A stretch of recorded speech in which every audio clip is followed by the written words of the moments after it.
Underdogs daily with the Badge Bros. Jon and Nez hanging out, Black and Yellow Dog app, platform of the people. I'm laughing because I just started the show behind closed doors and was about to do half cold open, and it just all fell flat on its face. But here we are. We're live now, definitively ready to go. The boys are back here. It's back-to-back loaded NBA slates here.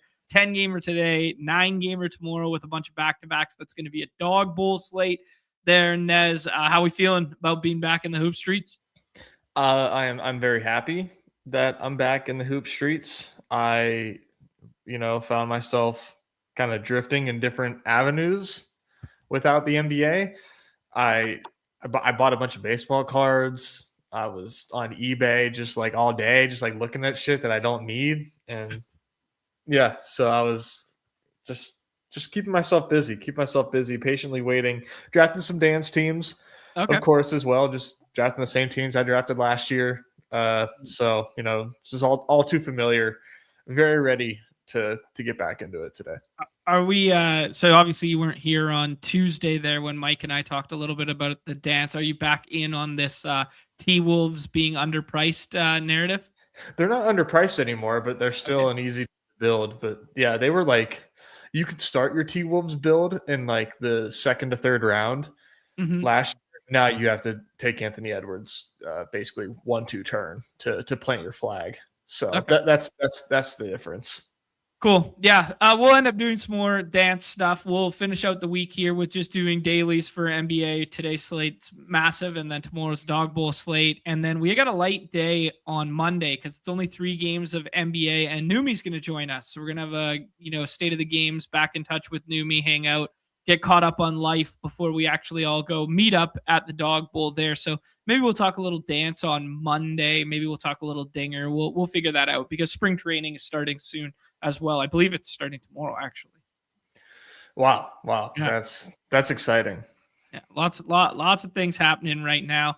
If you guys did not see yesterday, we did a PGA show. Thought that was really good. Actually went back and re-listened to a little bit of it to get like familiarized with some of the principles as I was drafting last night. Ended up putting 20 in the Underdog Open there. Felt nice. I was feeling it last night. I was feeling it a bit there. It's fun. Yeah, man, it is a lot of fun. So I thought that was a really good show yesterday and aged quite well. A couple other little housekeeping things off the top before we jump into NBA. What do I got for the people here? I thought this was really cool. I did not know about this behind closed doors. I'll put a little message in the chat for everybody, but I thought this was really cool from Underdog's end here. An Underdog ambassador. If you guys have been around long enough, there once upon a time was an incubator program, and it was kind of like, they took 5 shows and whatever under their belt and then kind of like prop them up and help them. This is a really cool idea. So I know a lot of you guys are doing stuff on your own accord right now, whether it's, streaming on your own or whether it's, like Chad Candle's always in the chat and stuff, and he's streaming like this.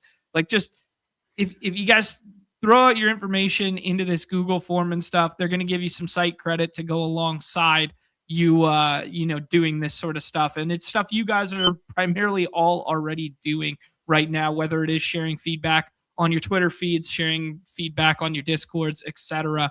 So just take a couple minutes to fill out this and see if you're eligible, and it might result in a couple free bucks each month there for you. So I'll drop that in the chat.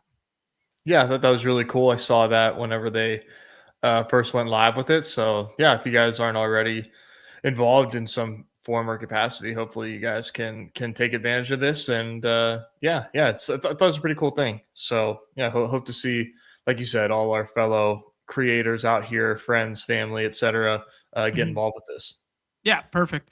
Dylan's asking if you'd get emailed after. I'm not exactly sure. I'll look into that. Maybe that's a question for Numi on Monday's show there. I'll find out some more details on it. Like, this was news to me when I saw it yesterday and just wanted to reshare it with everybody who, doesn't participate as sickly as we do on the X machine and that sort of stuff, if you didn't happen to see it.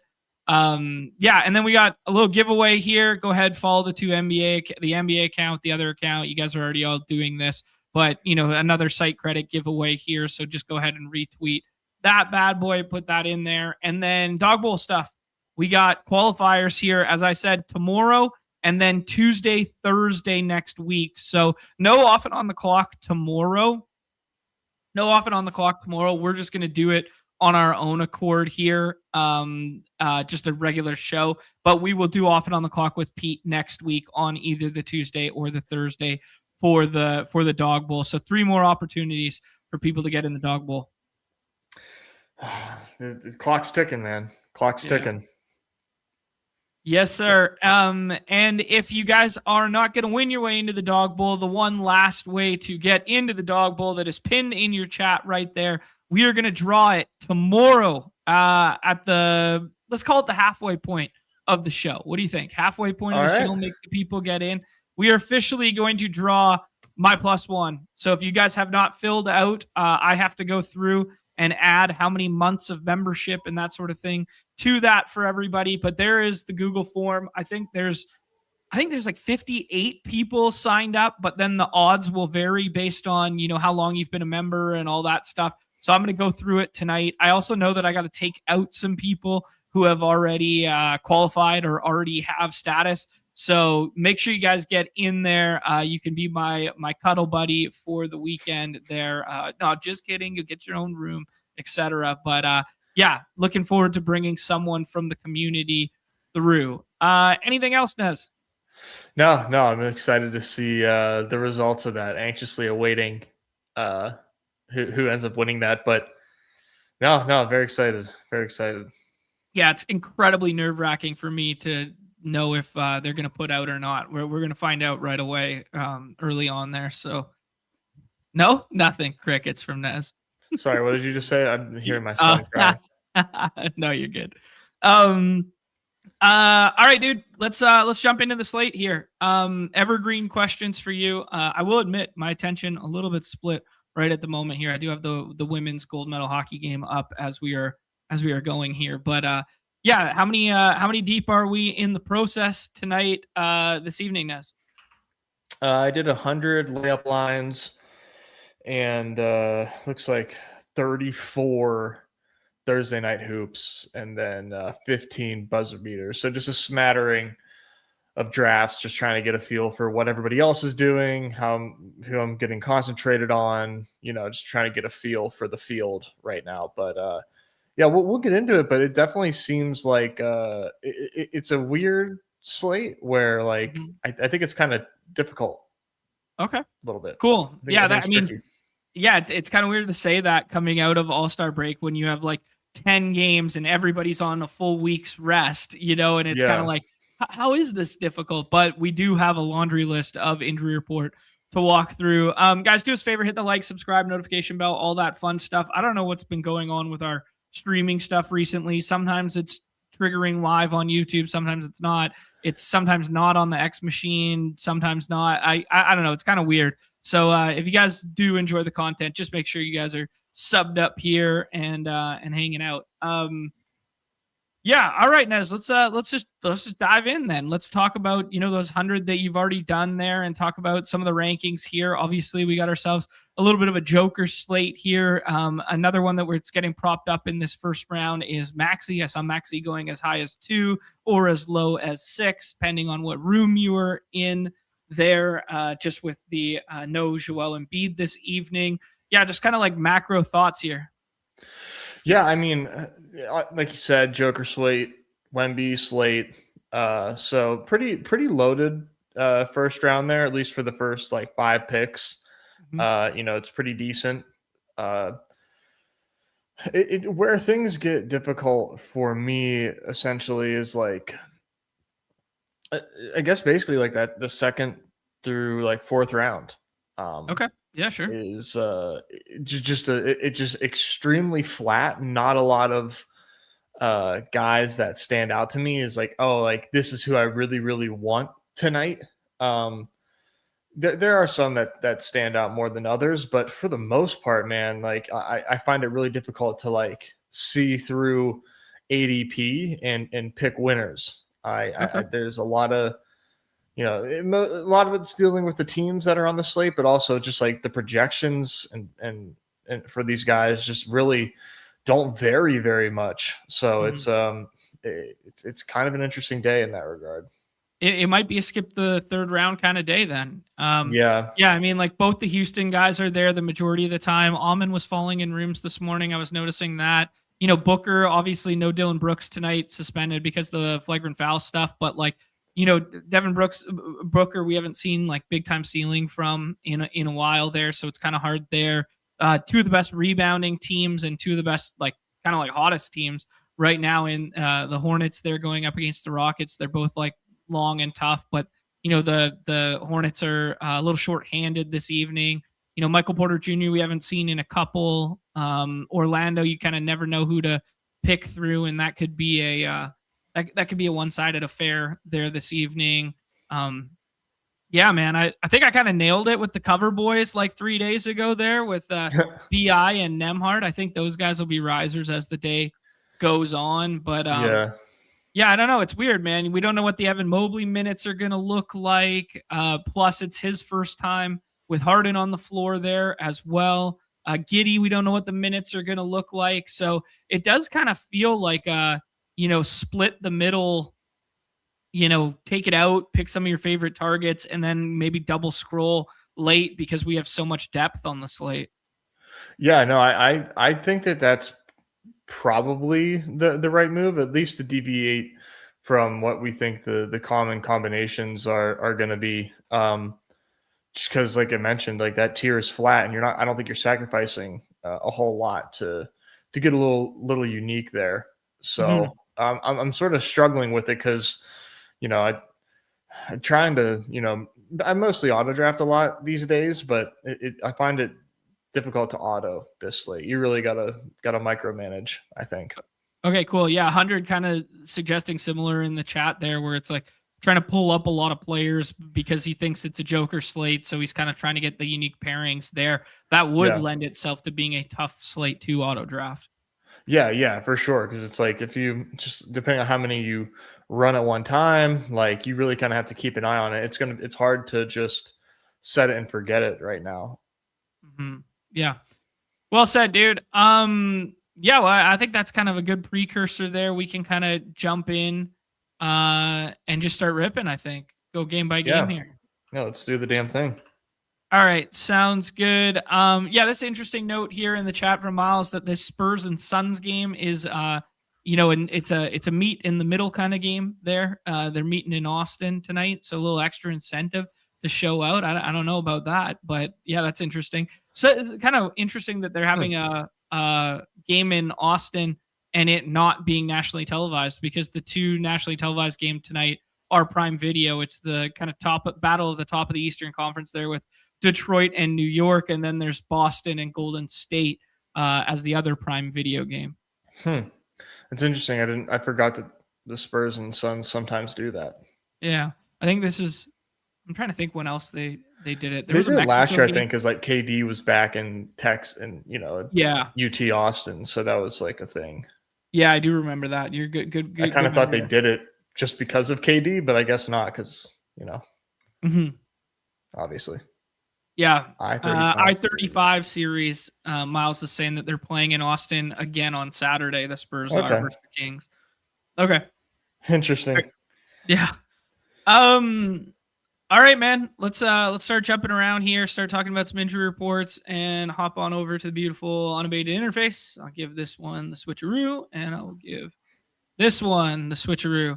Yeah, all four of these games kind of any order. They all start at the same time. I think the other places have the Rockets one listed first there. But Hawks and Sixers, first one up. Highest total on the slate, I believe. Yes, highest total on the slate with a 240. Sixers are 1 point favorites in this one. Hawks are going to have like a lot of like play-in implications for the remainder of the season. They're kind of in that, bubble and band. Actually, speaking of play-in implications, I thought it kind of funny that the Pels just announced that DeJounte Murray is going to be coming back at some point here. He's going to play basketball games within a week or whatever. And I was just in my mind, I was like, oh, perfect. Just in time for them to go 25-1 to make a play-in game, right? It's just like, but good to see he'll be back on the basketball court, because that that team looks a little bit better on paper than they have been performing, in my estimation. I agree. Yeah, good for him. All right. Let's talk through Hawks and Sixers here. Hawks are looking pretty full. Obviously, no Zinger traded at the deadline there, which means no Jonathan Kuminga for them this evening. He has yet to play for them. He has the out tag there, and then it's just G Leaguers listed out as well. And then on the Sixers side, the big one is Joel Embiid and Paul George. Those two are listed out. Kelly Oubre's keeps getting listed with this brace, but he's been playing full for a while. G Leaguers listed out there as well. Nez, is this a fruitful one to get to this evening? Because it is the highest total. We would think there'd be some good pace, and we're getting some, discounted usage because we're not going to have Joel Embiid out there. Yeah, that was kind of concerning. I mean, he missed multiple games prior to the All-Star break, missing the first game post All-Star break. So don't love that for the Sixers or Embiid. But yeah, for the Sixers here, man, Maxey obviously stands out. Like, I'm not taking him higher than 4, but if you were to, like, I don't blame you. Okay. But I've got him 4 right now in my ranks. Kind of thought about like Barlow. I'm like, man, he got 30 minutes. Against the Knicks the last time without Embiid. Doesn't seem like it's a great decision, but like, I don't know. It's a scroll. I still think that it's like okay, but yeah, for me, I'm not really getting a whole lot of anybody other than Maxey. Like, you can scroll to Edgecombe and Oubre too, but like, I haven't done a whole lot of that. To be honest, it's mostly just Maxey for me from the Sixers, but it's going to be a really good game. And there's no Paul George either. So like it's probably wise to get to a little Edgecombe, little Oubre, but I haven't done it a lot yet. Okay, cool. Yeah, I like this game in general. I do think I agree with you that it's pretty difficult to decide through the auxiliary options. I think if I had known Embiid was going to be out, I flirted with Embiid as cover boy instead of BI. I was always going to have Nembhard on there, but I was kind of thinking about a Maxey cover boy there instead of, or an Embiid cover boy rather. And then once we got Embiid out, I almost changed it to Maxey because I do think this is a good Maxey spot, but obviously tough handling matchup, right? Because you got Dyson on the other side and you got Nah on ball. So as much as I love like the Maxey, like, oh yeah, he's going to project so well, I do agree with your assessment that like pulling him up to 2 tonight doesn't feel like it. I think I still like Wemby and I like Jalen Johnson a little bit more this evening. I'm not sure if the models agree with that or not, but I could see how the models would be like, oh yeah, Maxey's the second best play on the slate, you should be jamming him. But I think it'd be like fractions of fantasy points different. Right. Yeah. I don't think the field's going to be following suit. So I'm just playing ADP. Yeah. Okay.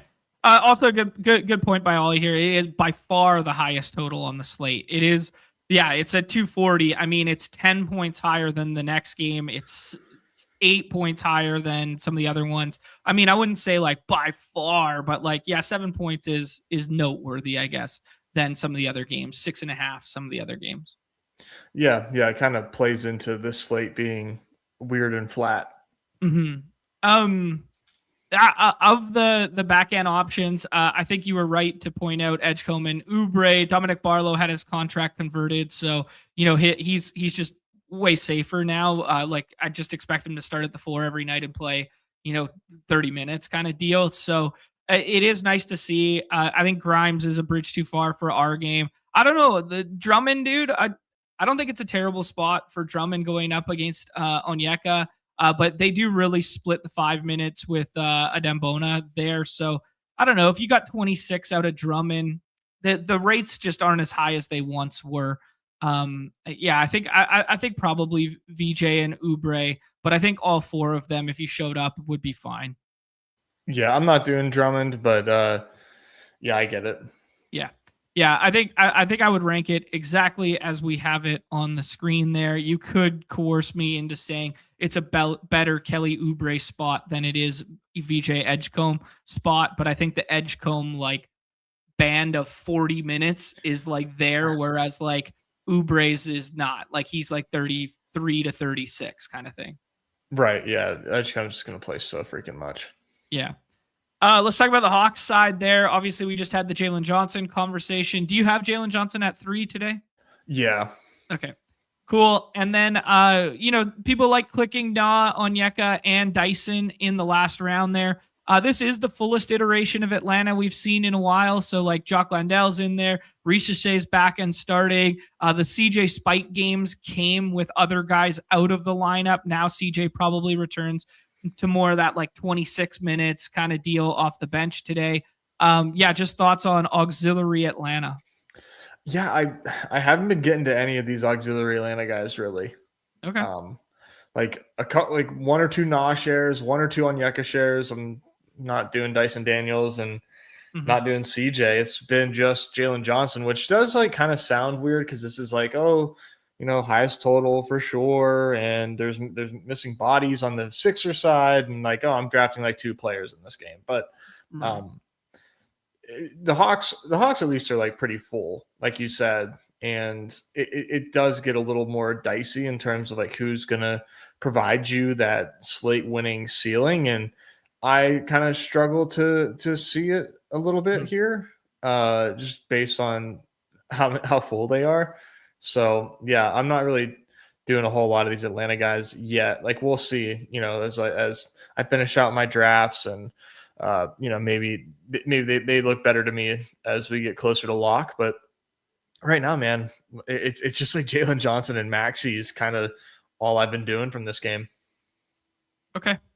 Yeah. I mean, they just kind of cannibalize one another a decent amount now, where it's like, if Dyson doesn't get home with the stocks, like, he can't really shoot it. He can score at the rim a little bit, but like he's their 4th option, on the offensive end. Like Na had that, they had Underdog, I think it was, had the tweet earlier there that his just raw points and his scoring is like higher than like Luka and stuff like that this season. Now he hasn't missed games, but Luka's missed games. This is not a point per game thing, but like they've listed like Underdog threw a tweet out over the All-Star break that listed like 15 guys that he was just like outscoring this season in terms of raw points. And it was kind of like eye-opening of like, hey, I know he's been like effective in playing a lot and, been there kind of like secondary or third scoring option on most nights, but it was kind of alarming how much he'd been scoring.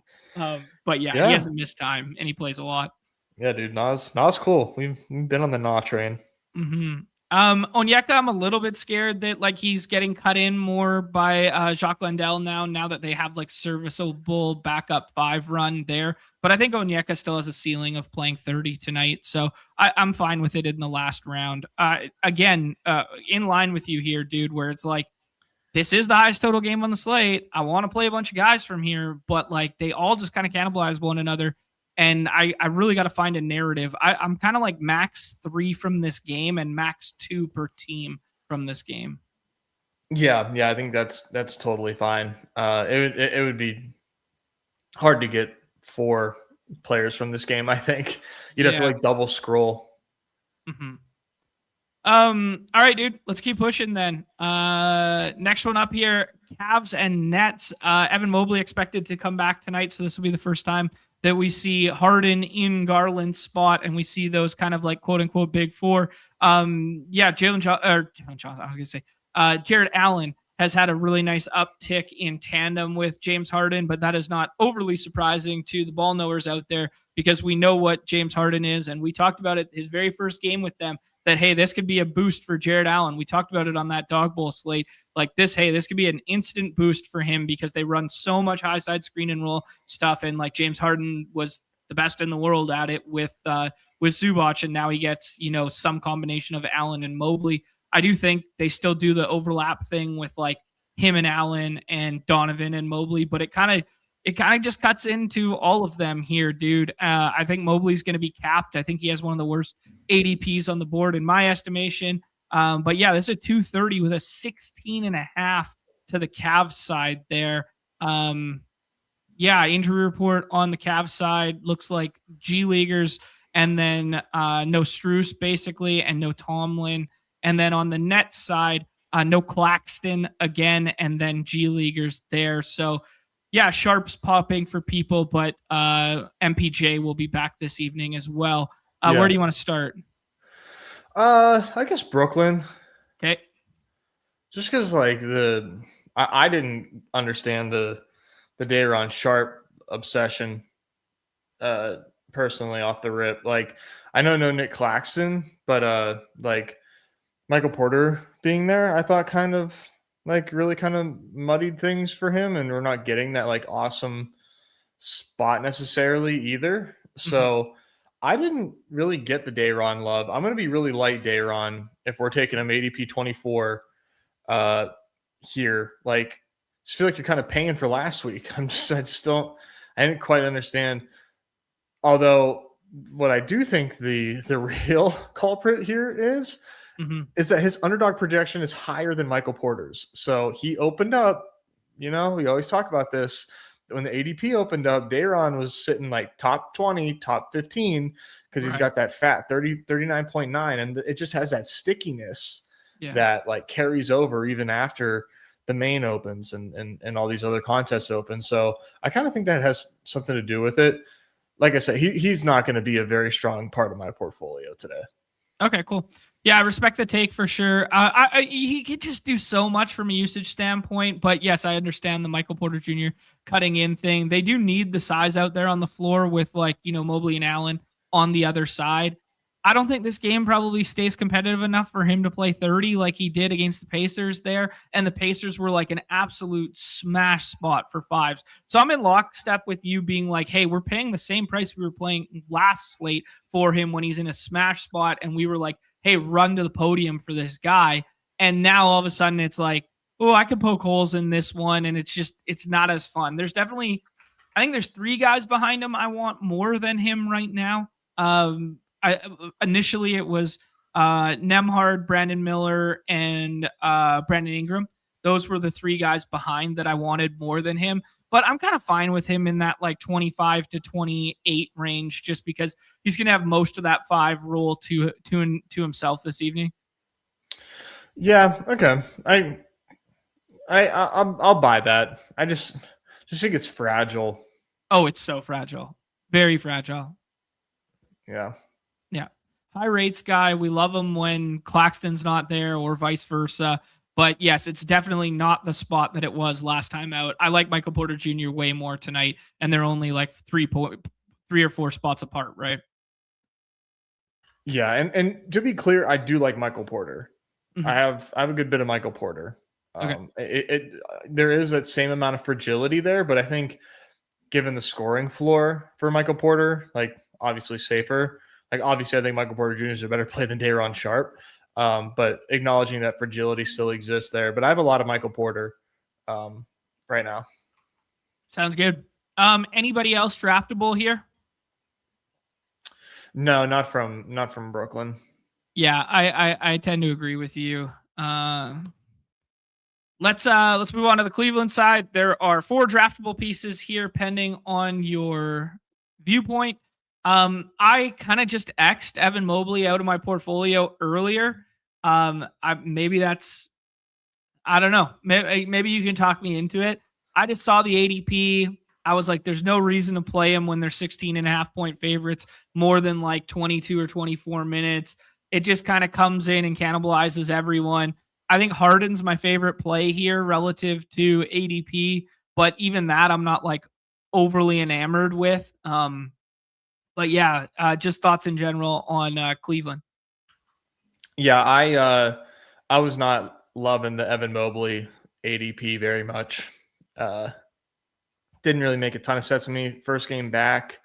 I know he just had the break, but like, yeah, I can't imagine that the minutes will be there. Now we've seen annoying shit happen all the time where these guys play limited minutes and they have like 8 stocks and, just like 14, like it's just like the most annoying game you've ever seen in your life. And I guess like, sure, that outcome exists. A lot of outcomes exist, but like, I'm not playing Evan Mobley like basically at all tonight. So yeah, I tend to agree, man. Like, and Sharp's not like the greatest spot in the world to attack either. They also got some other big bodies that they can be throwing out there too in the paint, like Danny Wolf and like stuff like this. Like, Noah Clowney, although he just kind of stands at the perimeter on the offensive end, at least he's like a little bit bigger in the paint. So at least they have like a little bit of size to match with. Like, I don't really want to play like, it's conceivable that he doesn't get a fourth quarter rotation. Like, they're 16.5-point favorites, right? It's conceivable that he doesn't get a fourth quarter rotation and he gets shortened first and second stints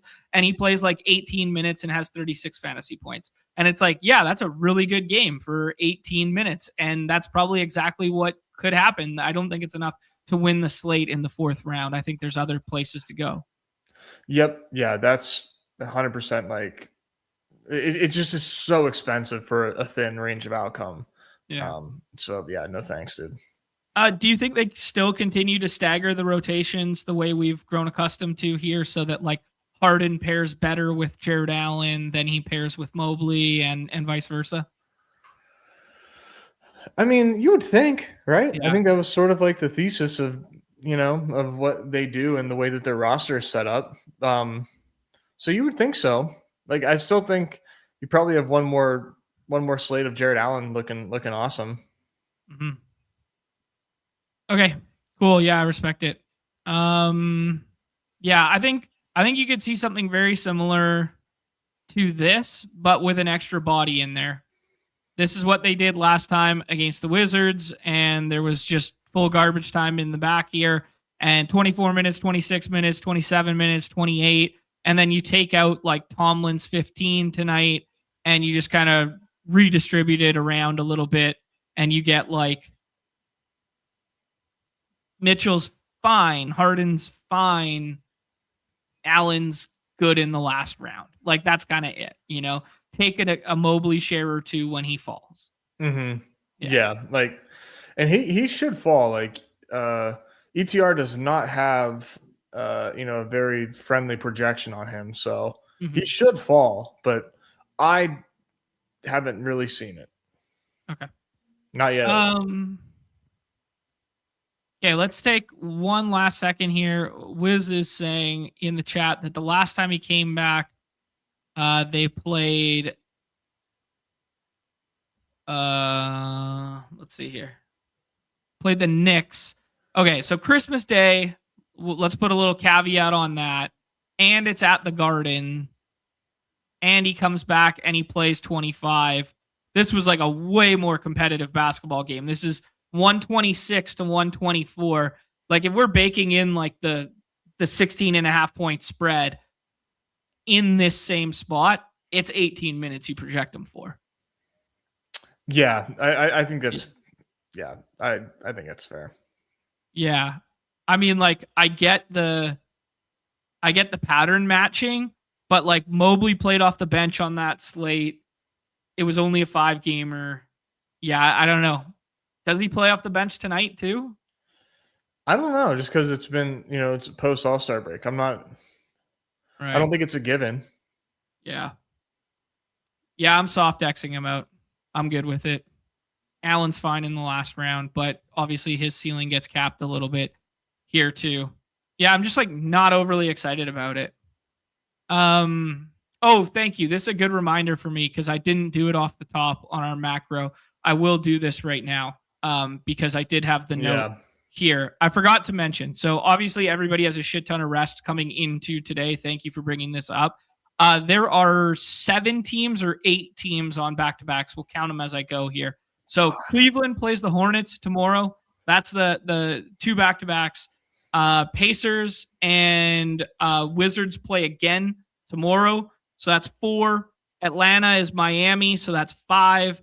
Brooklyn plays OKC tomorrow. That's 6. Denver plays at Portland tomorrow. That's 7. And then the Clippers play at Lakers tomorrow. That's 8. So 8 teams front end back to back right now when thinking through these decisions. Ugly indeed.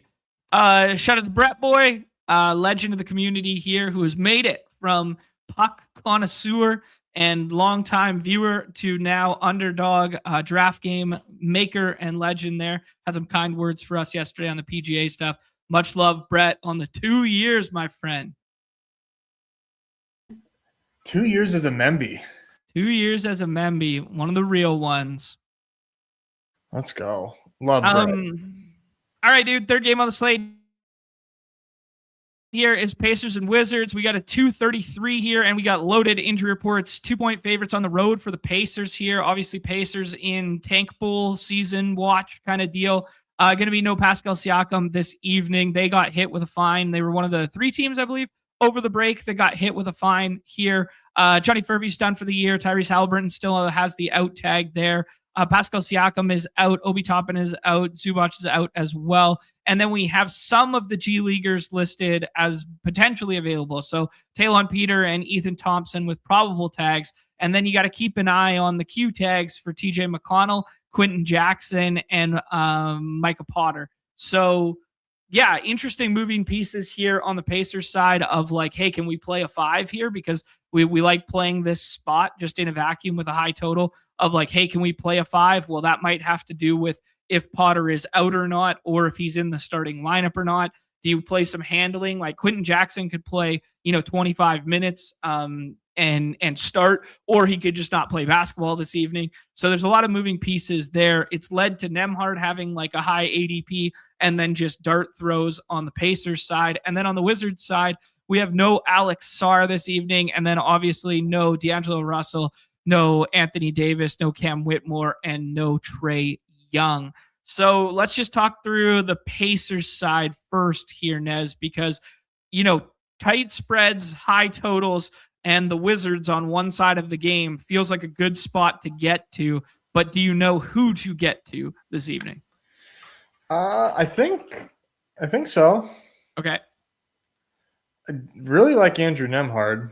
Mm-hmm. One of the reasons I like Nembhard so much is that we pretty confidently can say he's not going to play tomorrow. And they do seem to, or at least they did against the Knicks. Maybe that's just different because there's no love lost there, but they'll let him play knowing that he'll rest tomorrow. So I don't think that they're not going to hold back enough on Nembhard that would make him a bad pick as high as ADP 18 without Siakam against the Wizards. I love Nembhard tonight. I've got a ton of him.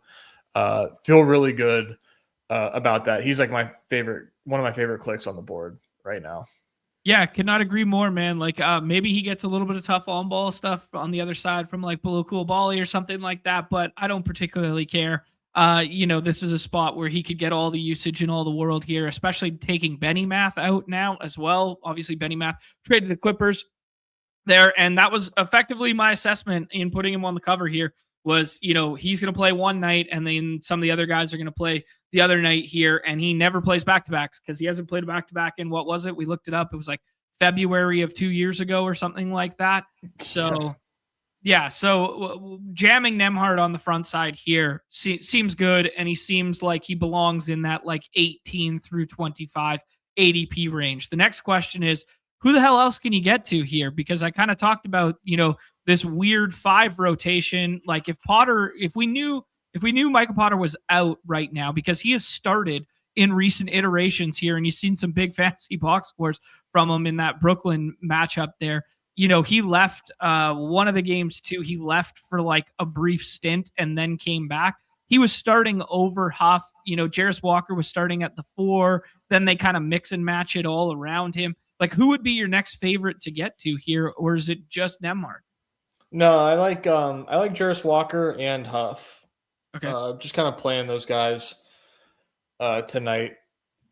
I know that Potter would definitely throw a wrinkle into these two if he's in, but I like both these guys a lot. Huff, pretty fun ceiling here. Jarris Walker does seem to be the safer option. I think both these guys are fun scrolls, man. I'll mix and match both those guys right now. Yep, I agree with you, my friend. I in my first couple drafts, I have a decent little chunk in the last round there. Yeah, it seems to be a little trendy. I searched Huff's name before the show in my drafts, and he went a few times before I could take him. So it's catching on. Cool. Yeah, no, I respect it. I was kind of a little bit of the Walker over Huff stuff because there's like a little bit less of the splitting at the 5, and I thought his minutes were a little bit safer at the 4 there, and that sort of deal. But yeah, a lot can change here, man. I think there was a really astute point by the ETR crowd there. I can't remember who said it on one of their shows there. I think it might have been Dink, but like Quentin Jackson, people get really excited to play him and stuff like that. They've been really tempered with his minutes. Like there's a really good chance that he starts tonight, but like it's 25 like cap, like it's 28 cap because they actually like him as like part of their future. So if you get no TJ tonight and no Naismith tonight, and then like Quentin Jackson's in that starting lineup or something, I wouldn't be rushing to jam him. I know he can do a lot from like a rate standpoint, but like we're talking like 25, 28 minutes here might be enough for you in the last round. But like people just get excited to play him. Do they? I'm trying to imagine somebody like very good points. I'm trying to imagine somebody watching the show shaken at the opportunity to draft Quentin Jackson, and then like you talked him off the ledge, and like you just saved a life. Like, I know you guys out there are ready to get 50% Quentin Jackson on this 10-game slate. Let me tell you, that's just me talking to the mirror. Me talking to the mirror. Oh, fuck. Yeah, TJ doesn't play enough minutes to matter. Cam Johnson could play the most minutes of anybody tonight if he got like full run, but it hasn't been fun recently. But Cam Johnson's, when we get in silly season, people are going to be jamming a little bit of Cam Johnson for sure. But I think you kind of stick to these 4 tonight. Yeah, and I think I like Walker over Huff ever so slightly. Yeah, me too. Is anyone draftable on the Washington side? Maybe I'll answer my own question. I've drafted 2 of them thus far, but yeah, what do you think? Keyshawn and Champagne. No, I drafted Tristan and Will Riley. Wow. Yeah. So Vukovic is going to be like, Tristan's going to be like stone cold chalk on redacted. They're not going to do the start Anthony Gill thing.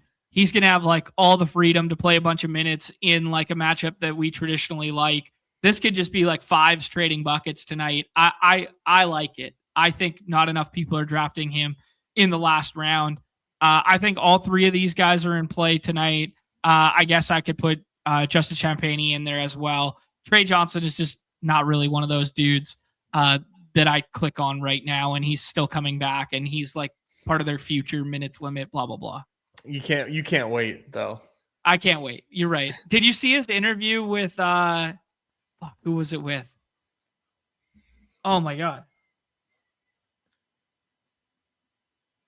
It was with Jefferson, and he's bald, and he goes, have you always, they're about to start the interview, and he's like, do you have any questions for me before we start the interview? And Trey Johnson just looks at me, he's like, have you always been bald? It's right before they do the interview, and then they ran with it on their social media. It was pretty funny. I mean, fair question, because I actually don't know that I remember Richard Jefferson with hair ever. Right, yeah. So good. Will you get to anybody here, dude? No. Okay. I remember Keyshawn George. I'm old enough to remember Keyshawn George, but yeah. Yeah. I'm kind of fine with 3, like any one of these 4 tonight. I kind of like it, man. Second highest total on the slate. Nobody's drafting him. You get a discount. Will Riley can play, some of the backup big stuff as well. Plus, we've seen him play like 40. We've some play 45 in that Nets game. I mean, it's not maybe these are more of like the redacted gal brains, but like, I think one of them might matter tonight. Yeah, I think that's like extremely fair to say.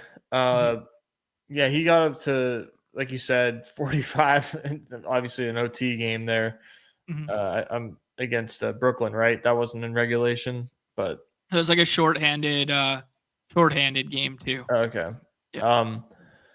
Yeah, he's interesting. I will definitely say that. Just getting ready. They seem to really like season. him. Just getting ready for silly season, Yeah, we're here. We have more teams tanking than ever at this point in the season. So yeah, shout out Adam Silver. Yeah, shout out Adam Silver for fixing everything. All right, dude. We got Hornets and Rockets up here, kind of like the early window basketball game that I'm most excited to watch. But from a fantasy standpoint, this game has the most amount of pieces getting drafted, but it's a 218.5, and it's 4.5 to the Rockets with two good rebounding teams and one really solid defensive team as well. Hornets have been scorching hot. Shout out Mello for being an idiot yesterday and getting his Suburban swerving car accident for no reason. I did not know the lure of LaMelo Ball's driving antics. Yeah, I had no idea. And shout out to Discord for sharing that with me, because this dude's fucking insane. yeah. Some, not dealing with the full deck for sure. Nice. All right, let's talk about the Hornets first here, because Melo does have the highest ADP of the bunch there. I will read out the injury report because we are still dealing with the suspensions here. Miles Bridges and Musa Diabates is suspended here. And then we got no Kobe White yet there, no Liam McNeely as well. And then on the other side of the game there, Steven Adams is done for the year. G Leaguer listed is out, and Fred VanVleet is he did say on the broadcast the other day, they brought him on before the All-Star break there, and he was just doing commentary for like the end of the quarter, and he did say like, oh, I'm enjoying this like pseudo coaching role and the podcasting and stuff, but he was like, I kind of gotta I might have to stop soon because it's time to get ready and like that kind of thing. And I was like, whoa, okay. So never know. Leave the light on there for late in the season and or playoffs. But let's talk about the Hornets first here, because they're a little bit short-handed. Anybody that's jumping out to you this evening, anyone that you like in a low total game with good defense? Yeah, I'm back to the trio, man. Melo, Brandon Miller, and Con. Con the most, just given that 34.5 ADP. Sure. Has me pretty excited. Low owned Con Knipple tonight. Sounds fun. I have a lot of Brandon Miller as well here. Mello, I'm not getting overweight Mello, man. Learn my lesson time and time again. So I mean, Nez, I've played hockey 2 nights in a row now, and I had no car accidents, and my body is hurting a little bit, and it's a little banged up. Methinks a dude who had a car accident yesterday might be feeling a little bit of pain in his body somewhere. Like, I'm highly questionable today. I don't know about him, dude. I think in general that would probably be true. Like, oh, if you got in a car accident, better odds than not you're hurt. He was in a tank, so I don't think he barely touched the other car too. Like, he really barely did, and the wheel fell off. So I'm like, what the fuck was holding? Was that wheel on with glue? Like, what happened? I don't know if you saw the accident, like from that angle. I didn't. I only saw the side angle one like that. Yeah, I saw. Yeah, like I got like kind of like a parallel angle. He just kind of like he just barely ran into the car. He was clearly like distracted or something, and then the wheel just fell right off. That's crazy. That's bizarre. And then he hopped in a Lambo, dude, living in GTA. That's funny. I mean, whom among us hasn't gone from Hummer to Lambo before? Yeah, standard issue, right? Any talks NBA playoffs? Yeah, we did a little bit of a dance one. If you want to go back in the archives on Tuesday's show there, we talked about NBA playoffs and the playoff picture for the first hour or so, and we'll cover it again probably on Monday or Tuesday next week there. Most likely Monday. We'll talk. Anybody else here, dude? Can we play Kalkbrenner? Can we play expanded Grant Williams? I played him on the redacted site against Atlanta last time out. 32 minutes, Grant Williams back in our life. Any thoughts on anybody else? No, thank you. Just kind of ruins our, any sort of option of Diabate or Kalkbrenner with Grant Williams being back. But good for Grant Williams. It's not like I wish ill on old Grant. He kind of had some hardships there with the injuries. So happy to see him back. But no, nobody else. There was a time in our lives on this site where we were playing Grant Williams like a decent amount when he was a Celtic. Yeah. Yeah. Dark times. Yeah. Dark times. Yeah. Dude, shout out PJ Hall had a nice one, dude. 16 minutes, 25 fantasy points. I watched a little bit of that game and I was like, fucking, ooh. Yo, PJ Hall hooping out here. Huh. Yeah. Wow. Yeah, back up 5 run there. Awin's back from the break here. I saw Awin was at Daytona. Whew. Yeah. That's sick. I mean, not the best racing in the world, but what a spectacle. Like I'm not a super speedway guy, but like, man, what a spectacle it would be to be at Daytona. I gotta put that one on the bucket list. Yeah, that's that looked pretty fun. He was pretty busy there. Very cool. Let's talk about the Rockets side here, dude. We've noticed that Amen Thompson is falling in rooms here. Sengun gets paired a decent amount with the Joker teams. Maybe just doing a little swap-a-rooney for pulling up, Durant instead of Sengun in a spot that doesn't get paired together all that much could be an interesting little wrinkle to the slate here, but probably only 3 draftable tonight. Can you talk me into like Tari or Jabari in the last round? No, I can't. Okay. It doesn't really feel like the move. I don't have a lot of any Rocket right now. 10% Durant, 6% Şengün, like 5% Amen. Okay. Yeah, not a lot of these guys. I think, if I was to kind of beef this up a little bit, probably KD just based on the ADP. Maybe Amen.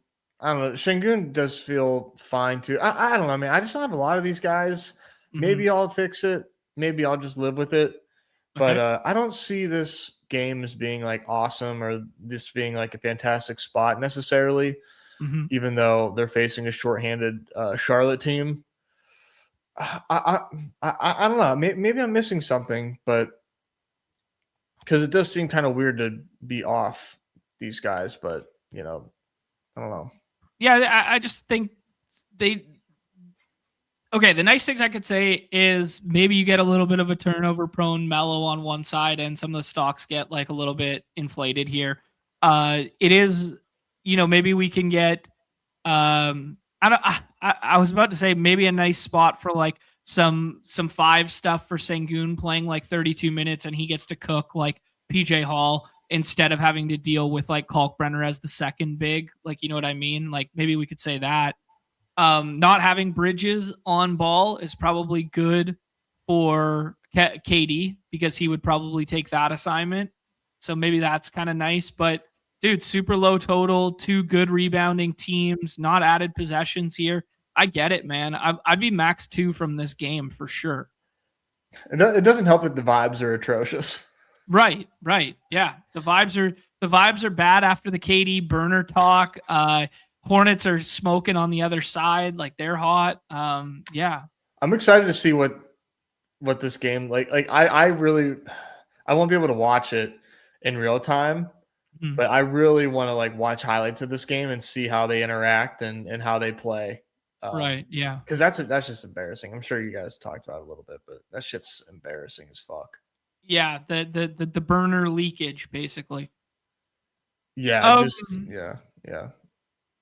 All right, dude. I'm in lockstep with you there. Let's keep cooking. Next one up, Pistons and Knicks here. We got kind of like battle of the top side of the Eastern Conference there. This is another low total game, a 219.5, 3.5 by way of the Knicks there. The Knicks are getting OG back this evening. He's listed with a probable tag, I believe. Let me just pull up the most recent injury report here. Come on. You're smarter than this. I'm not. OG with the probable tag there. Then the G Leaguers are listed as out, and then no Miles McBride there. So some second unit handling has opened up in his absence. And then we got no Jalen Duren on the other side because of the league suspension there and no Beef Stew. So thin again at the 5 for the Pistons here, which is leading to a frothy Paul Reed price tag. Cade goes in the first round. every time. Let's just talk about that dynamic first on the Pistons side here. Are you in or out on the Cade and Paul Reed price tags today? No, I've Cade 5. Paul Reed, however, I'm at the field on Paul Reed, 15%, which I think is fine. He's getting a steam treatment right now. He's not that undrafted 6th-round price that he was last slate. He comes with a little bit of risk. Like, is he going to get 7 stocks today? I'm not, I would love that, but I guess I would like that. Wouldn't love that right now based on my exposures. Sure. So I think that there is a little bit of risk for Paul Reed, but he has major upside as being the only big, essentially, for Detroit once again. So, yeah, I don't know. Do you think I should have more? I'm torn. I don't love going up against Mitch Robb, and if they run I think a lot of the way in which Paul Reed got there last time is, we had that pick'em that fell short with the double-double there, where it's like you need him to have auxiliary stat contributions, and it doesn't feel like a spot where hey, I'm jumping up and down to get Paul Reed stocks. He's not going to get good rebounding opportunities with Mitch Robb on the other side, especially if they start the double big lineup and they play him against him. I don't know, can he get his against Cat when they start Cat at the 5 and bring Mitch Robb off the bench? Maybe, but that's not what their game plan is going to be set up to do. Their game plan is way better off, just Cade runs everything and everything runs through Cade. So I think Paul Reed's getting a little bit like the Daron Sharp treatment that we were talking about, where we're paying for last time's production because we think it's going to be similar, but I don't think it's nearly as good a spot as last time out. No, I don't either. I mean, I'll be honest. I take Paul Reed because I'm like, man, I KB'd the spot last time. I mean, granted, it was essentially risk-free in the 6th round, but he still didn't project necessarily as super draftable. Yeah. So I'm just kind of worried that this is just a greater than projection type of player here in a spot where he's going to have a lot of minutes available. So that's why I kind of have the 15%. But yeah, if I loved the spot and I loved the price, I would obviously have more. I had a lot the last time. So right. It's a different situation. Okay, cool. Yeah, I agree with you fully, dude. I think this is going to be an evergreen question, and we're dealing with them in the same ADP range, Reed or Sharp this evening. Dude, I'm Sharp. I would rather have Daron. Yeah. Another one here. This interesting point from Wiz is just what are the fouls going to look like in a Reed versus Cat matchup, right? Both just have 3 quick ones and go sit down for a little bit there, right? Yeah. If Cat can draw some fouls, but yeah. Oh, here we go. Random question from Austin. He wants us to make a dinger pick here at pick 56. Stack Machado with Tatis or draft Hunter Brown as your SP1. Stack Machado with Tatis. Yeah, I think that one is Paul Reed layup right there. Yeah, I think you take a little bit of that discount and take him there. You can get your SP1 the next time around with Cole Ragans or whomever else, Brian Wu, Logan Gilbert, or you can go a bridge further and take Strider or DeGrom. All right, dude, let's talk about the Knicks side here. Pretty palatable price tags on the Knicks because they're running into good team defense here. Brunson and Cat go side by side, kind of evergreen with us. And then if you want to be the scroll guy, you can take whoever you want in the last round there with Hart, OG, and Bridges. Alvarado, I just bring him up because he had a really nice box score in limited time last time out. 48 fantasy points in 18 minutes on a 10 or 12 game slate. It was truly incredible there. Don't think that's the play tonight, but who do you like here? Because we're going to have the Asar Thompson treatment on the other side. Yeah. I'm not really doing a whole lot of auxiliary Knicks here. Okay. If I were, it would probably be Josh Hart. First game back, OG. I'm cautious. He missed a lot of time prior to the break. Yep. Bridges is Bridges. So if I was to do one, it would probably be Josh Hart. But I'm not really doing anything there. And I'm really light Knicks today. AKA Cat and Brunson, which is evergreen for me. I'm always light those guys. Yeah, no, I respect it, dude. Cat still has like the laceration over his eye and whatever. I think I would take Brunson over Cat today, despite the spot on paper looking better for Cat than Brunson, just because of the Cat, B-ball Paul matchup, that sort of thing. I think you're right, man. Hart is my favorite of the bunch. I'm staying clear of OG. He's missed 2 weeks here. Like, let's just, maybe he comes back out and he plays like, 35 tonight in a competitive game, and this means something for the top end of the standings, but yeah, I think I'm pumping the brakes a little bit here. The nice thing I could say is neither of these teams play tomorrow, so maybe there's something there for the stability in OG's minutes. But yeah, I think Hart. I agree with you that Hart is my favorite of the scrolls here. Yeah, and right now I have more Cat than I do Brunson. Okay, but I think that's I think that might be wrong. I don't know. I mean, I'm fine with it. I think the spot's probably a little bit better on paper for Cat than it is for Brunson, but my thoughts about playing Cat and lack of ceiling when Mitch Robb is beside him. But it could be a time where they just don't start Mitch Robb beside him and he gets to go to work on B-ball Paul in the first unit. See, that's kind of like, that was my thought, was like, Cat really kind of stepped up the rebounding lately. So I don't know. I don't love it though. I'm always light Knicks, but their prices have moved also at the same time. Like, so they're a little more palatable, but I'm still going to be light. Okay, sounds good. It's also really good, just like not flip the board, but flip the ADP conversation to be like with your Joker teams, just take Brunson instead of Cat because Cat's getting paired with Joker so frequently because people view it as a tier break on the left side of the board. So that's an easy little like 1-for-1 that people can do. Yeah, there's a lot of good board flips there. Yeah, right on. Okay, cool. That one is all summed up for us there. Let's keep pushing here. We got Raptors and Bulls. Pretty high total in this one with the 234 here, second highest total on the slate there. 6.5 to the Raptors on the road here against the Bulls. Bulls expected to get Josh Giddey back this evening, which has the probable tag. We've seen Giddey come back in the past here and be on minutes restrictions, and they don't get stated in the middle of the day, and then all of a sudden they get stated like 10 minutes prior to tip or something. I'm expecting a minutes restriction on Giddey this evening, but he's listed with the probable tag. Trey Jones listed with the probable as well. Mac McClung and Yuki with the G League are listed out, so there's 2 handlers taken out. Jalen Smith, who missed one before the break there, has a probable tag as well. And then no Zach Collins. On the Raptors side, they got a little bit of 5 depth issues potentially here. They got Jakob Poeltl back, but you have a Q tag on Sandro today, and then you got a probable tag on Colin Murray-Boyles, so he should be good to go this evening. A lot of pieces from this one getting drafted there on the Raptors side, not so much on the Bulls. What do you think about the Raptors? Yeah, I mean, good spot, but really full team right now, like very full team. So it does make for some difficult drafting. In terms of like just individually here, I was gonna say in terms of like difficulty drafting, like I find Scotty Barnes slightly difficult of a click because I like Jaylen Brown more, so I just take Jaylen Brown over him.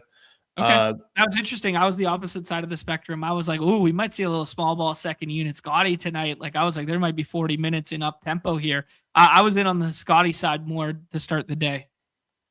Really? Because they're like mega full. Yeah, I just if Sandro misses and Colin Murray-Boyles had a Q tag this morning, it's changed to a probable tag. Yeah. And I knew Jakob Poeltl's like kind of just like that 20 minutes cap thing with the back. I was like, oh, second unit Scotty, let's go. But yeah, if we had more of a guarantee of that, like I would be with that. But yeah, so I've been off Scotty, but Scotty's good. I don't want to have none. I just like Jaylen Brown more. Ingram has been like pretty effective, but we do have some really bad games mixed in there. So I mix and match Ingram here. I'm not doing a lot of quickly because I'd rather do RJ over quickly. Okay. So a little bit of RJ scrolled. Okay, cool. I like the shout on the RJ scroll. It's not one I'd mixed in yet, but if he's gonna have a lower ADP than IQ, why not, right? Yeah, he's full. I'm calling him full. Okay. Yeah, cool. I like the shout out on a scroll. Has BI been like screaming up in rooms? Because I thought people would like the BI spot. Not that I noticed. Okay. Maybe he is. Okay. No. Yeah. I'll figure it out as the day goes on here. The other thing is with the small ball 5 Scotty stuff, to your credit, is they also have Trace Jackson Davis now who can play minutes. They have Mobo, like stuff like this. So like guys can get back up 5 minutes that doesn't have to be small ball Scotty. And then when you take Vooch away from this team, like playing the big against the other side doesn't look as strong as it once was. We might have to shift our mindset and narrative about playing bigs against the Bulls there. Yeah, that's a really good point. Yeah, they're different, so we kind of have to recalibrate. Yeah. Let's talk about the Bulls side here for a second. I guess the biggest question is what you just think of Giddey. He's coming back to a completely different team. Actually, let me just put Bulls in. He's coming back to a completely different team that he was previously on, yet they still have all the same problems where they have a billion ball handlers. Like we still have like this situation where it's like, is it going to be Sexton, Simons, Trey Jones, Jaden Ivey? Like there's just like all the handling in the world of like mid-tier handling. And now you throw Giddey into the equation and it kind of just cannibalizes everyone. And then all of a sudden you get this nugget dropped right before lock that Giddey's on a 23 or 25 minute limit and playing off the bench like they did previously this year. I don't know, man. Can we play anyone here? I'm not playing anybody. No, okay. I don't have anybody in this spot. Yeah, like you said, this is a brand new team off the All-Star break. I'm personally going to wait and see on a slate where I feel like you can afford to. And yeah, nobody projects well either. So it's a pretty easy fade. But I feel like there is potential for somebody to emerge from this team as like, oh, we kind of like them moving forward. But I don't know who it is right now. Yeah, dude, I tend to obviously agree with Giddey, right but like, sorry, who you like Sticks? No, Sticks I think is still on a limit. Like they had a hard cap on him before the break there, and then he missed games after the hard cap conversation. Like I think there's like a 0% chance he plays more than 24 tonight, and I don't think he can play that on this slate. And especially when you're dealing with like Colin Murray Boyles and Barnes and Jakob Poeltl, like that's a tough matchup on the other side. Like sure he can knock a couple threes and catch a couple boards here, but it's just not a spot I want to get to. Yeah. Did you say there was somebody that you liked though? No, not really. Okay. Yeah. I thought you were about to, and then I cut you off. No, you're good. I don't know who's gonna play the handling stuff. I guess like in a vacuum, it'd be like Simons can score more than like Sexton, and probably Giddey cuts more into the Ivy stuff. But we also haven't seen it with Trey Jones yet, right? With all of them out there. I know. Yeah, there's so many guards. Yeah.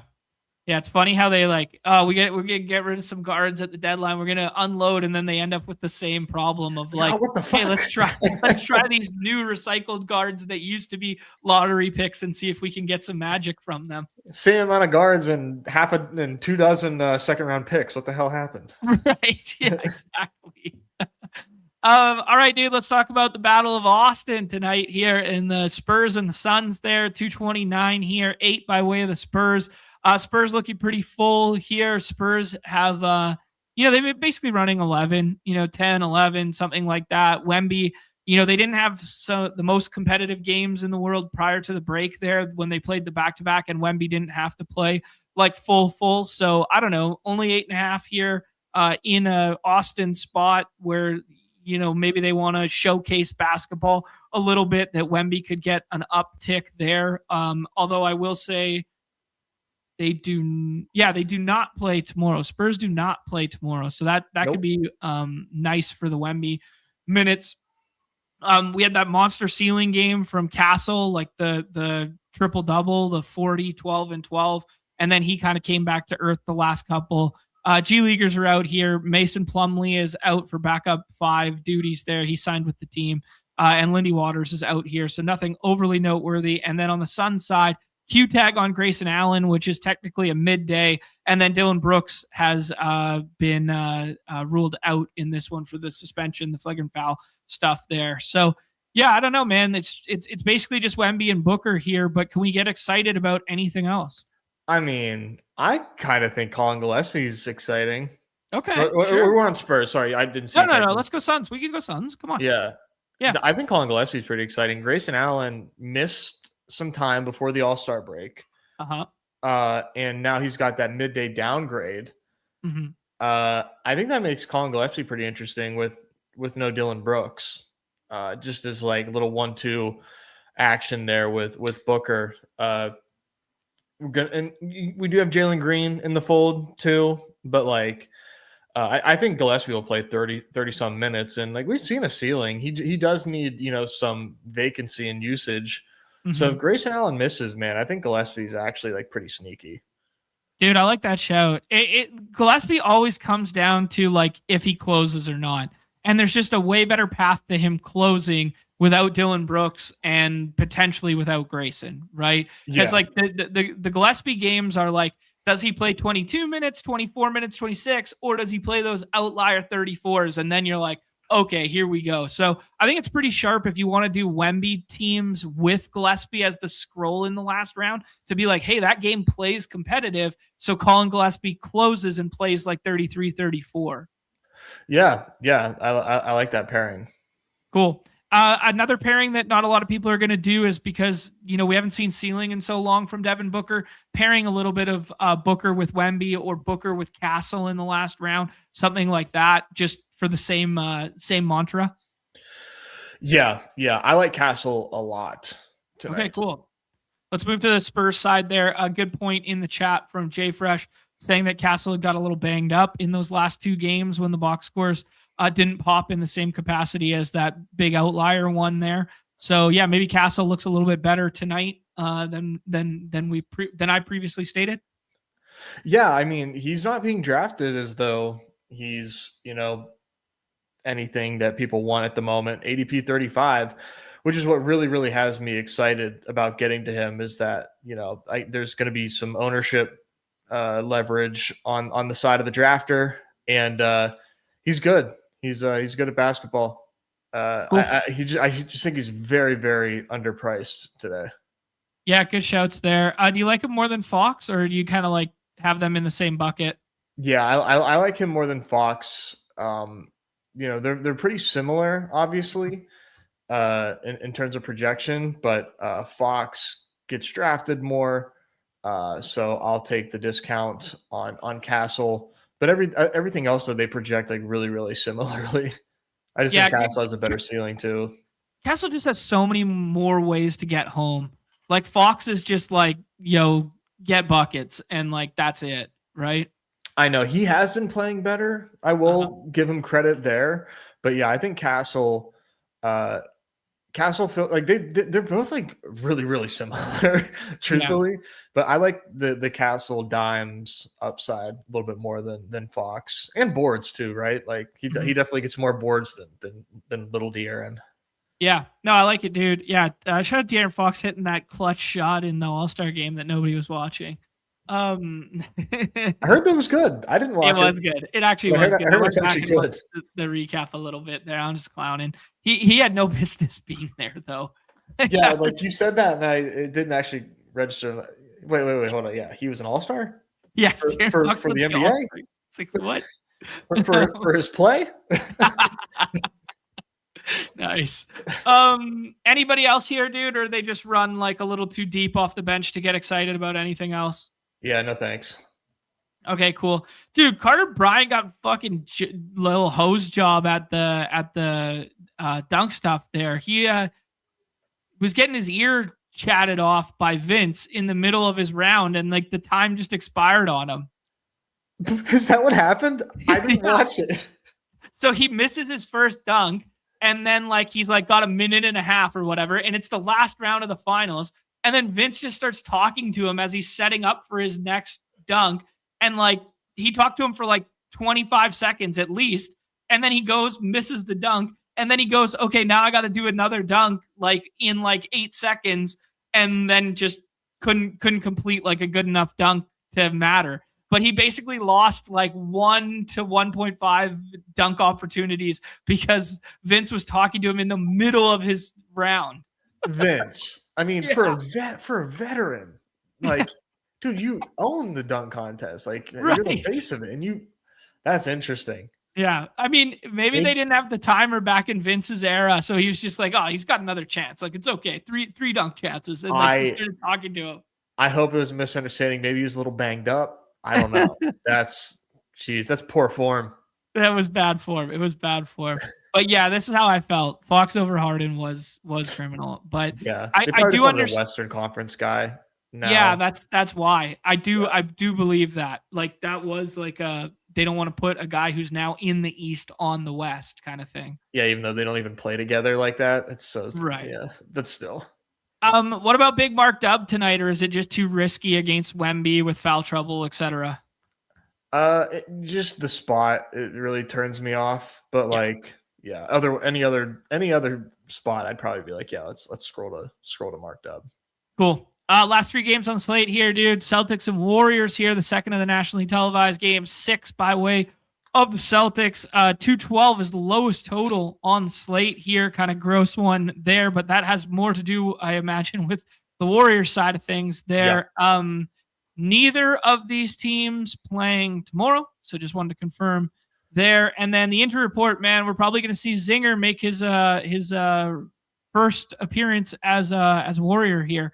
So he'll be on a stiff, strict minutes limit there. We have the Jason Tatum out tag. Windhurst's up that he's coming back for March 1st, I believe it was there, where they shifted a game to nationally televised, and they moved the time slot. So Windhurst's up that Jason Tatum's coming back there. We talked about that in tandem with the dance contest and his ADP the other day. And then the Warriors, man, no Curry brothers. Q tag on Kristaps Porzingis, but we do have a note that we think he's making his debut tonight. And then obviously Jimmy Butler done for the season there. First things first, is any Warrior draftable this evening? No.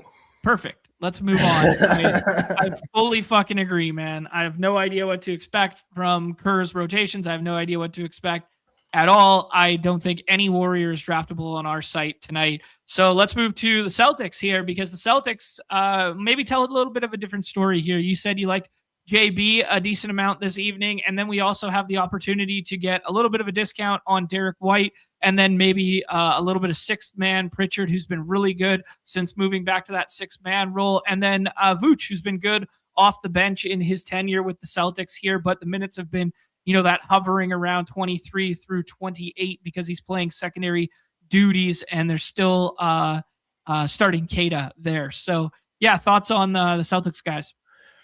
JB I like today. Like I said, I like him over Scotty. The one thing that does kind of concern me is like the matchup being like some blowout risk here against the Warriors, and also the, like you said, lowest total on the slate. But I like JB pretty much like every single slate. I think he's always undervalued. It's one thing about the blowout stuff there, Nez, is the Warriors have been getting so much respect from the lines at home. With those games without Steph and those games with whatever, I don't know what it is about the home environment, or if it's Kerr, or if it's because they play 11 or 12 that like they've getting, and maybe it's their record because they're like still like above 500 and they're still in that like 7, 8, 9 seed in the West range. Like they get so much respect from the hashtag books. It's kind of crazy, man. Yeah, you're right. I should say, blowout risk is definitely overblown on my part. It's so true. Like 6 points today, and like in games of past, like you said, it's been like that, which like I couldn't make sense of. Yeah, it must be their style of play or something. I don't know. Yeah, I did. I'm trying to think what we looked at it, because it was either this Lakers game or the Suns game, and it was that 76ers game too, where we thought Embiid was going to play. Like those three, we were like, why are they getting so much respect without Steph here? And I don't know. It's interesting. They got a lot of respect against Memphis too. They were favored and won and covered. So, anyways, Derek White, palatable price here. I think Derek White's actually better when Jaylen Brown plays as well. I think he actually has better games with JB involved. No Pritchard for me, and like I'm not doing Vooch, but I would like to be a day early on Vooch. I'd really like to play it before it hits. Yeah, we're not going to have a starting lineup here. Maybe this is not the spot for it anyways, because, we don't love playing bigs against Zinger and bigs against Draymond. Like that kind of like double big setup and stuff doesn't, play overly well for him. But I do agree with the sentiment that I want to be ahead of the night that he inevitably ends up starting and playing 32, because the caliber of, fantasy player that he is buried down here compared to some of the other names we're talking about. Like Vooch is in a different tier than like when we're talking about Gillespie and some of these other scroll options, right? 100%. Yeah, like what we've known him to be. I think he's going to get somewhat close to that with Boston in that offensive environment. Yeah. Okay, good shouts, dude. Looks like just two guys from Boston tonight, but if you showed up with Peyton Pritchard in the last round or you showed up with Vooch in the last round, I think it's totally fine. Like, yeah. I think it's noteworthy how good Pritchard's been once reverting back to that sixth man role. It's definitely noticeable and not nothing. Yeah, like if he just comes off the bench second unit and him and Vooch want to just cook like Melton and whoever else is out there, like why not? Yeah. All right, dude. We'll go back to the beautiful unabated interface here and talk about the Magic and the Kings here. Dude, I was a little bit surprised that this spread was only 8.5 here. Sabonis is going to be done for the year there. He's having a knee operation. He's done. And Zach LaVine's done for the year, question mark? And who? Zach LaVine's done for the year, question mark? Yeah, okay. Just confirming. Yeah, so we're out without Sabonis and LaVine the rest of the year here. And then we have out tags on DeAndre Hunter and Dylan Cardwell, who we've become fans of on the program here, but out tag for this evening.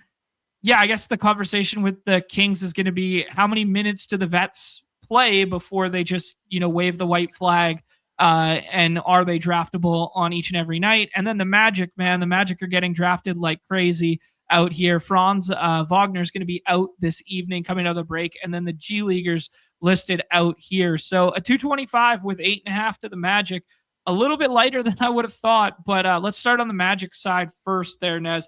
Do you like Paulo tonight without Franz? Do you like getting to the Suggs, Bane, Black trio of handling there? Yeah, I basically like all these guys tonight. Okay. With no Franz against the Kings, I think they can all kind of eat. Maybe not 4 on the same team, obviously, but like I like all these guys tonight. Without Franz, I think kind of makes a bit of a difference, and also the matchup being favorable. But like Paulo hasn't had a lot of good games prior to the break, so I think because of that, you're kind of seeing him at this ADP. Like we would normally be drafting Paulo like way higher than this, right? And if it was a Paulo that we knew in good form in this spot, so I'm really worried about being hurt because of how bad he's looked, and he's really a frustrating player. Like if you watch Paulo play, it's not like very good basketball. No, it's ISO ball at the 3/4. That starts at the 3/4 of the 3-point, and then it's just like either he's going to drive to the lane and get a bucket, or it's kind of like, here's the comp. It's Julius Randle on the Lakers back in the day. Yeah. That's very fair to say. Yeah. And he's not like mega efficient with, like, I don't know, man. I do not like it. I do not like it. And he picks and chooses his effort spots too. Like it's like noticeable. It is noticeable because like you're either getting 50 and 60 from him or 20. Right. Suggs has been the safer play, just like in a vacuum and cost adjusted. He's just been a much safer play. Like these are ridiculous box scores. Like obviously mega buoyed by stocks, but when you do it 4 times in a row, dude, Never wrong, just early when we called him the rich man's Dyson Daniels and like how much better he is than Dyson. Never wrong, just early, bro. I know. And if Dyson was doing this, we would be taking Dyson at like 13, but it's Suggs. Just feels a little different. Yeah. He's been excellent, man. So he seems like a really good pick. But like Bane and Black, I think one of those guys could go off too. He's a half second ahead. Here comes the point shot that gets tipped in. Yep. 2 minutes left in the women's gold medal game, and it's 1-1 now. Yeah, dude, I fully agree with you. I think that was really well articulated. Do you have a favorite between Bane and Black? Like I called out, I loved the Bane matchup, that last slate that we played, and he was cooking early, and then Suggs just vaulted him instantly, and Suggs was in winning lineups, not Bane, with all the stocks. Yep. I prefer Bane to Black. Like I'm not drafting much Black, but I am drafting Bane. Okay. Cool. Yeah, I like it. I'm totally fine with that. Anybody else? Nope. Yeah. Shout out Mo Wagner for the box scores. That guy tries so hard out there. 17 minutes, 30 fantasy points. He's a monster, but he's never going to play enough to matter. But God forbid we get a late Wendell Carter rule out, then maybe we can jam some Mo Wagner. Let's do the Kings side, dude. Can you play the vets on the Kings? They got a slap on the wrist for the tank jobs and stuff like that, but they're getting Keegan Murray back tonight. I imagine he's going to be somewhat capped this evening. I don't know. Westbrook, DeRozan are kind of like the two evergreen ones to go to. Maxime Renault's minutes are going to be safer now that, he doesn't have to deal with like splitting the 5 duties and that sort of deal. But yeah, thoughts about anybody here this evening? Yeah, I don't love it. Don't love it for anybody. Westbrook looks the best projection-wise, but yeah, these minutes, dude, just like how can you possibly trust them? Like I just don't understand why you would put yourself through that when this team, these guys don't even play that well when they play full, and they've got big time, early exit risk. You get Keegan Murray in the fold as well, who, kind of hampers the ceiling for these guys. He's not going to play full, but he's still going to be out there. I think just to like give a favorite, and I also think that he's like kind of okay, is Renault. Okay. Like, I don't think he's going to be a guy that gets the bench treatment if they end up pulling the plug on this game. I could see him playing a little bit. He's also hard to give the bench treatment because they don't have a lot of 5 depth. Like Precious. you can do some Precious at the 5. You can do, Drew Eubanks for whatever. His minutes do look the safest there. Not playing Devin Carter, even though he does the start thing and people play him on the redacted side at min salary every night. Nick Clifford's minutes would be a guy who stands out to me that's like going to play no matter what. Like he's going to start and play garbage, but like, he's got this 50 in his bag when he gets that garbage run. Other nights it's just 28, 25. Nick would probably be my favorite scroll. These two are probably the safest in terms of minutes. I think Nick would be my favorite scroll. Yep. Yeah. Nick's, I want like a few shares of him. Okay. Sounds good. Last game on the night here. This one starts at 10:30 Eastern time there.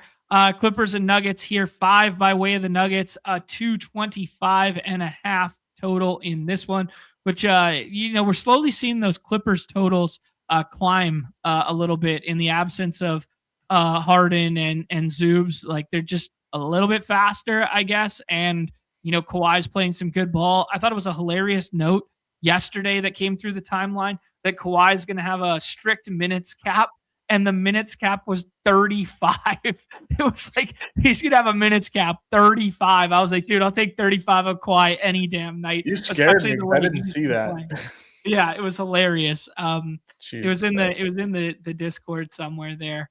Anyways, is anyone draftable on the Clippers other than Kawhi this evening? Can we get to some Benny math? What are your thoughts on the Clippers? Yeah, I think you definitely get to Benny math. Played 31 against the Rockets. He's contributing in stocks the last 2 games. I just think he's going to be out there a lot, and we know what Benny Math can do, which is Benny Math time. Like it's I like it, man. I like it. 31 minutes, second game on the team, given his style of play, I think is pretty intriguing. Cool. Yeah, I respect it, dude.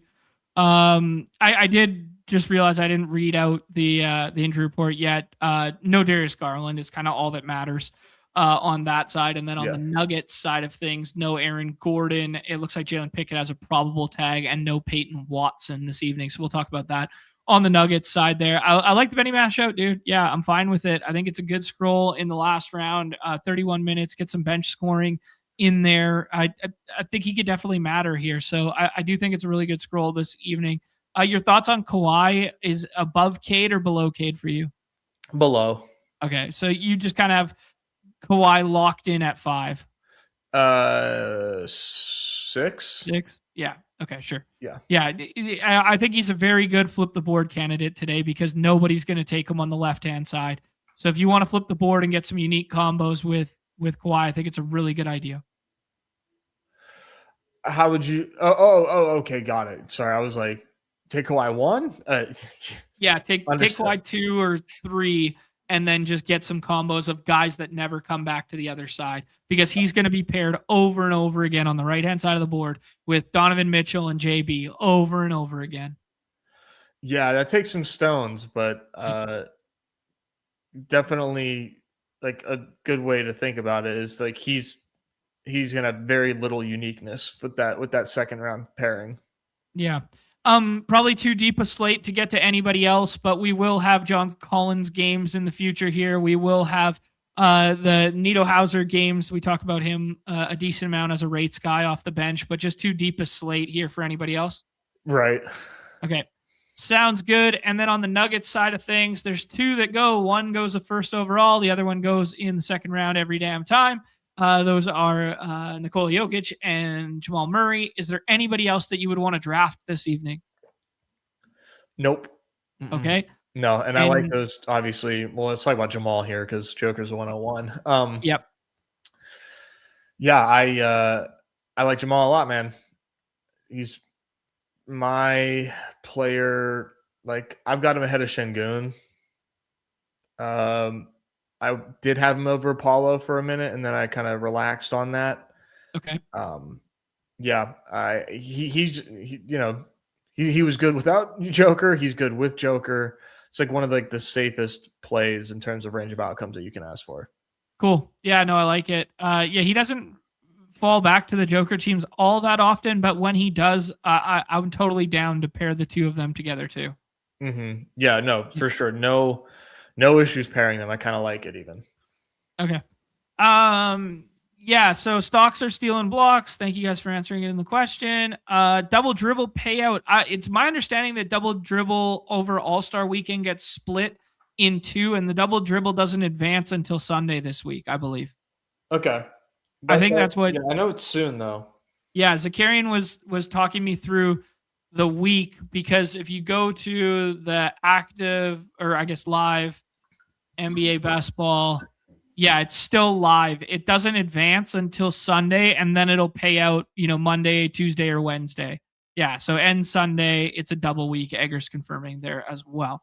Cool. Awesome. And then Ollie's asking, who you guys taking second? Underdog has Wemby fantasy point line at 48. Other guys in the 50s there. Who are you drafting second overall today, Nez? I'm Wemby. Okay.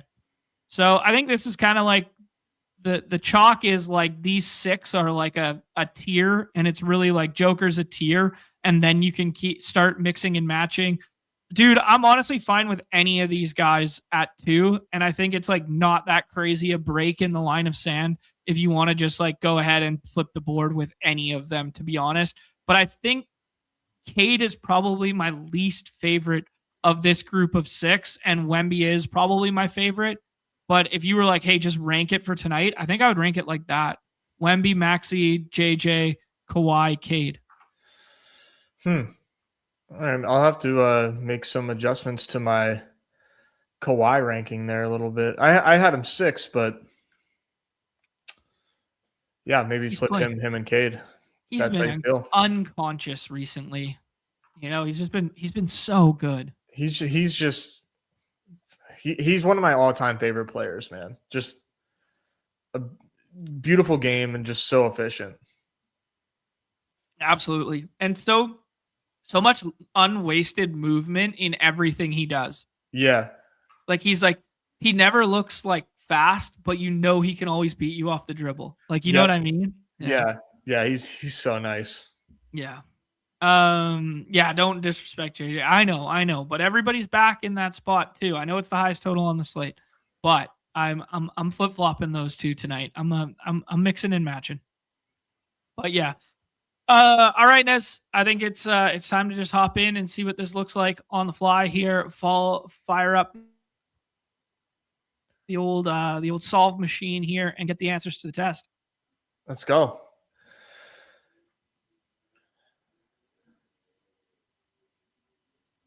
Oh hell yeah, baby. We rolled a 1-0-1, baby. Of course. Because of course. Trying to look through and see if we got any other nuggets while we were drafting there. No crazy news updates. Oh, I did want to point out for people that most of the news, just because we've been off for 7 days and there's no Q tags to swap tonight. No.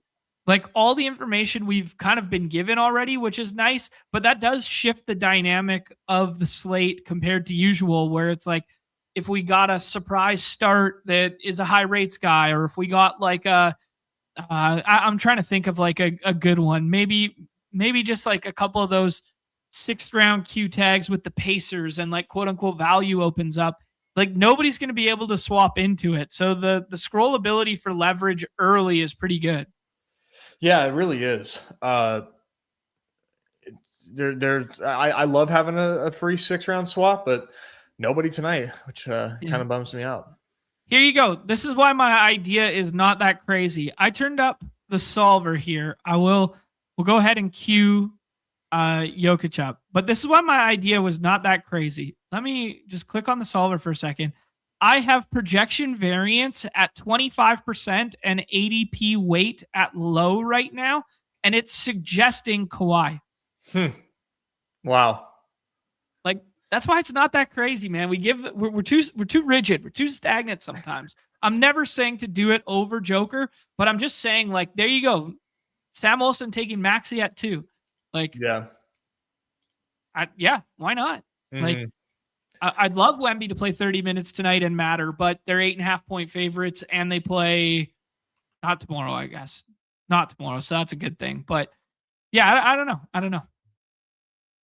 Max against the Clippers or Hawks, man, is really, it's not that crazy. It's not that crazy.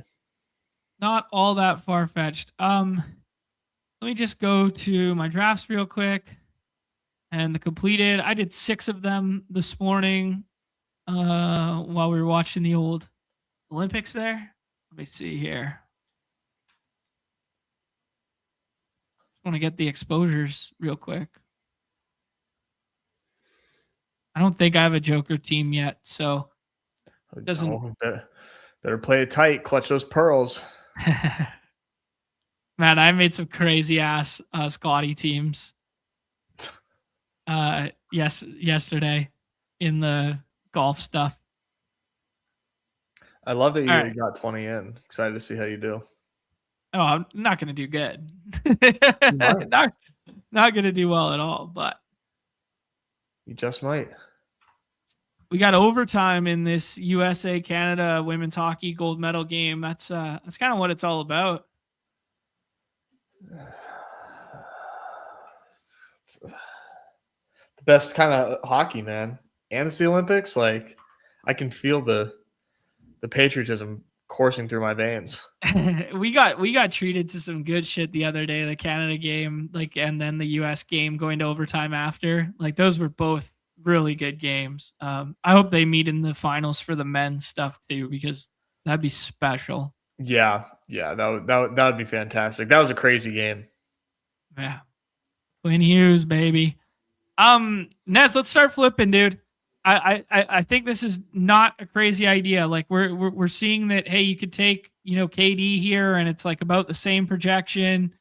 Like KD needs a dub out here. We talked about, Paulo being so hit or miss. Why don't we take like Harden and KD or something? Okay. Yeah, let's do the Thunder stack. Let's do it. Do it. I think it's a very flat secondary tier there. I think if you get Jamal to fall or you get Donovan Mitchell, those are kind of like the tier break guys for me. Outside of that, I think you could take anyone. It is very, very wide there in terms of the range of outcomes there. Like it feels very bad to be like overly concentrated with the Joker teams. Mm-hmm. Certified DGen's asking who our 101 in real life draft would be at this point. I don't know. That's tough right now. I'm not like, I don't watch a ton of college hoops. Like we kind of just focus on all the sports I in particular focus on all the sports that are just kind of like played on Underdog right now that have the big prize pools to like do content on. So I haven't really gone down that rabbit hole yet. Do you have a take, Nez? Yeah, I think it's Darren Peterson. Yeah. But he's already like giving me worries a little bit. Okay. Why is that? Because he like doesn't like to play basketball. He leaves he does a lot of load management right now. And checked himself out early in his last game. I think he's getting like some shadow, managing and shadow advice from from his agent to like, hey man, like you are like, because he's like by far, in my opinion, like the best player in college basketball right now. Okay. So he has to sell to a team that like, hey, that's not an issue for you guys. Like I'm looking out for me. I'm trying to, provide generational wealth. So I get it. He's really good. He reminds me of like Kawhi. Okay. Wow. That's high praise. Yeah. He's like, he's such a good scorer, really efficient shooter, like super, super pretty jumper, really athletic. Like he's special. Like he's why half the league is tanking right now. Okay. Plus the consolation prizes aren't so bad either. Like they come with warts. Like Boozer, I think, has like a lot of flaws from Duke, but like he's really strong. And DeBonsa from BYU, he's got some like Ace Bailey to him, but like better. Okay. But like he's still pretty raw. Like DeBonsa has looked bad on national TV a couple times. Cool. Good synopsis there. I'm learning on the fly here. Dude, I might just take Sharp and B-Ball Paul here. Like I kind of just like it, but for the meme. For the meme. But I don't know, man. BI seems fine. Brandon Miller seems fine. Who do you like? Brandon Miller.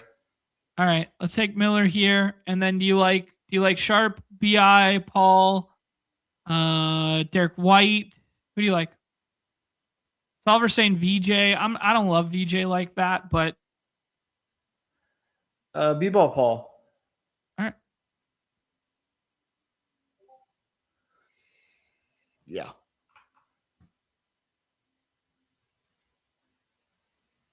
Bunch of chalk donks here after flipping the board in the first round. That's all right. That's why you flip it once, and then you can take chalk without shame. We'll get a scroll in here somewhere.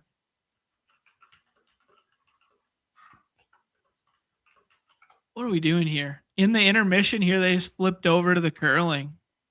Semifinals, men's Canada curling. Somebody tell me when the hockey game's on and make sure the channel hasn't changed. Fuck. Missed the end here. Curling. I do think the rivalry in the women's stuff used to be like way more heated because like they basically didn't play a schedule of games and they didn't have a pro league. Yeah. And then they weren't all buddy. It was just like we only play for country and we play, 10 exhibitions and then we play one that really matters and stuff like that.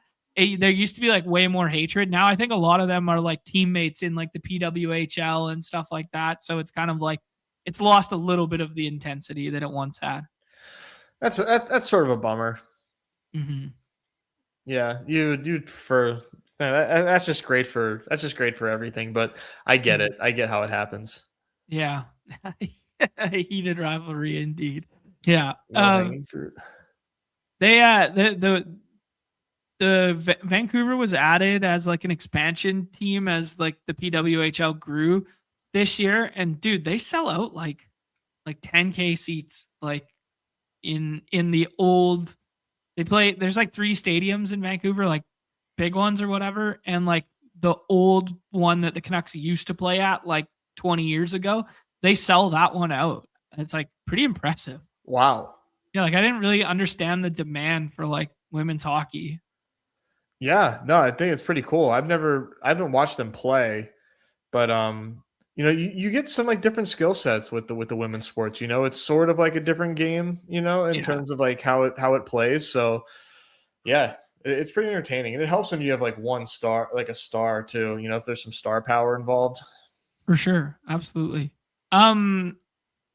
Oubre, VJ Edgecombe, Giddy comes back to us. I think we were kind of both out on Giddy. Yeah. We could super scroll, do the Benny math thing. That's fun. Let's do that. Do the Benny math opposite Joker thing. Yeah.